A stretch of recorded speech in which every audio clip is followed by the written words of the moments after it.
How's it going, guys? It's been a while, so I'm gonna be filming a YouTube video today talking about pretty much my go-to setup for the 2021 season, 2022, I guess you'd say, that's coming up this year. So my fishing, for anyone that doesn't know, it's primarily rocks, beaches.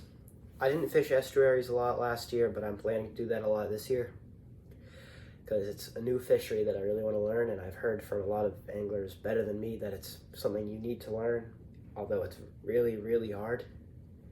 And I feel like if I can learn that, that'll be a good tool to the arsenal. So yeah.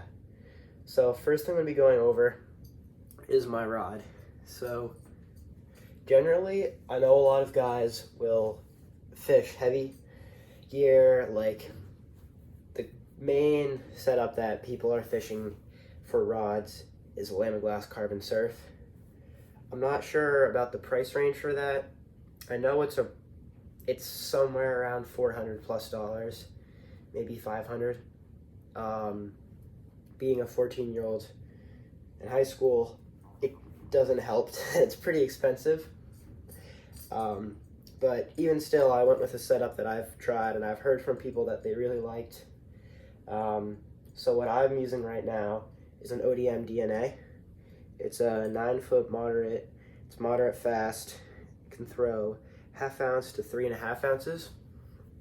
So for me, I really like how low it can throw to 3.5, because when I'm throwing, yeah, it's 1/2 ounce. Yeah, when I'm throwing 1/2 ounce, that's less than a jumping minnow, and a jumping minnow, for anyone that hasn't tried one, it's something you have to get pretty much. But they're this awesome spook that walks really well. Their casting isn't amazing. It's average casting. You gotta replace the hooks, but it's just such a good plug that you definitely need to pick up if you're fishing blitz in the fall, small bait, or even just in the summer if you feel like tossing it around the rocks. It's an awesome lure. It always catches fish for me. So yeah, so versatile rod, and up to the 3.5 ounces, that could be live eel fishing, throwing big metal lip swimmers, anything up to that, big darters. Usually I'm not going to throw a needlefish to even 3 ounces. Usually I'll stick to 2 ounces at most for those, because I like to keep them around the surface, because it keeps them more. I feel that the action you get from a needlefish is meant for it to be on the surface. That slow swimming action back towards you, I feel like that should be on the surface, so it gives a little more motion to it, a little louder for those fish to see and come check out. Yeah, so here, I'll show you guys this rod. So I'll try and zoom in on it for you, make it clear. This is it, the ODM DNA. That light's probably not helping too much, is it? Well, from what you guys can see, can't really fix that. So you can see that this rod, it has these grips on it. I think they might not give you the biggest advantage, but I think when I'm fishing and I can have my hand rest in something like that, or my thumb sit like this and a little grip, it's a nice thing to have. It's less money than a Carbon Surf. It definitely, if I'm going to be honest, the Carbon Surf is a better rod. It casts farther. It's more durable. It's made from better materials. But I still think, I use this. I got this pretty much a little before fall. Used it the entire fall. God broke, but that wasn't really the rod's fault. I reeled in through a swivel and it broke because I'm an idiot.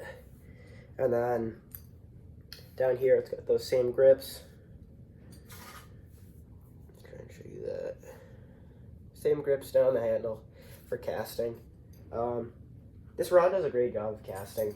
Already talked about that. Light lures, like 3.5 ounces. That's at most what I'm usually throwing around here in the summer and fall, spring. Yeah, give you guys one last look at the rod. So there it is. That's it with my reel. So yeah, it's the next thing I'm going to be talking about is my reel. So the reel that I'm fishing is a Tsunami Saltex 4000. I'm not sure why I forgot that. So pretty much this reel is supposedly, because I have not fished it an entire summer yet, but from what I've seen and what I've heard, it has 14 seals, I believe. Yeah, 14 internal seals. And if you don't know what an internal seal is, it pretty much is something that makes it so when you're fishing and I'm like, oh, let's go for a swim real quick, I can take my reel in the water. Or if I'm casting and I get nailed by a wave and this thing goes flying in the water, it's crushed by a wave, it should be fine, no water will get in. Or if I'm on the beach and I just drop it in the sand, walk in the water and start reeling, it'll be fine. And most people that are hardcore fishermen around here are using a bigger size reel.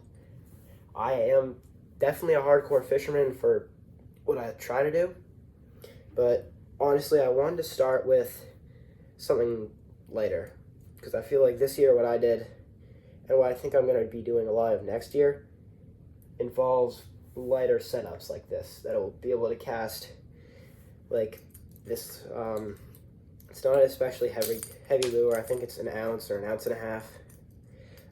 This is an RM Smith. They have these at Tomos Tackle in Salem. They're awesome. I fished this a ton. I got my biggest bass in the fall with that. Not that exact one with the bigger one, but I mean, this is a smaller one. They're awesome. They walk perfect.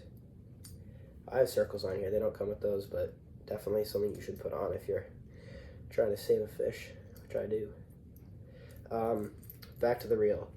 So I got this Saltex recently as the season winded down at the end of November.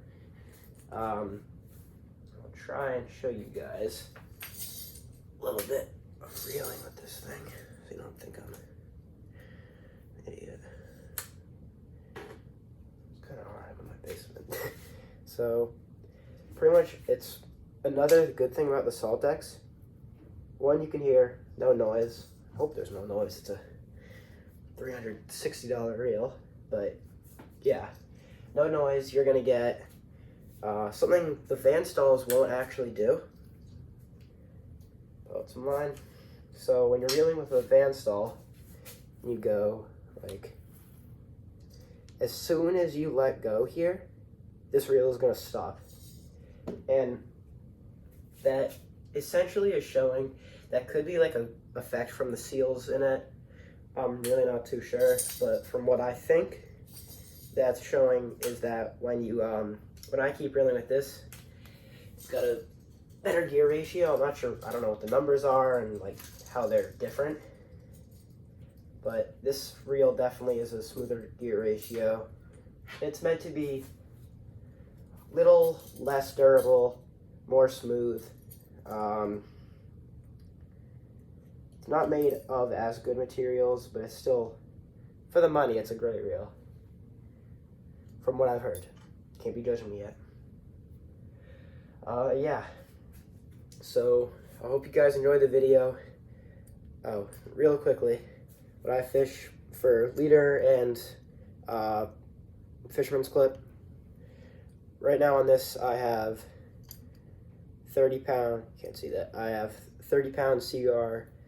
It's Blue Label leader. Pretty much most people use it.